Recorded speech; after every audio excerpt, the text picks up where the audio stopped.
iştirak edərək ədəbi yaradıcılığın nəzəriyyəsi və təcrübəsinə yiyəlindiyinə görə tərtib olunduğu bu diplomu sizin huzurunuzda Esmira xanıma təqdim edeyim.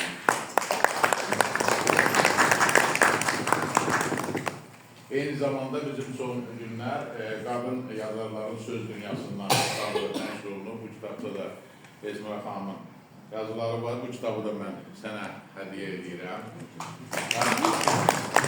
Keçən dəfə Esmira xanımın tədbirində deyirəm ki, sənin tədbirini kim aparacaq, kim idarə edəcək, deyir, həm özü. Rayonlarda, bölgələrdə mədəniyyət idarələrinə məktublar yazılır, orada da tədbirlər keçirir. Bu cür belə candan bu işə könül qoyub şəhidlərimizin xatirəsini əbədiləşdirmək yolunda yazılar, məqalələr çap etdirir, kitablar çap etdirir. Buna görə əzizim, mən də sənə təşəkkür edirəm.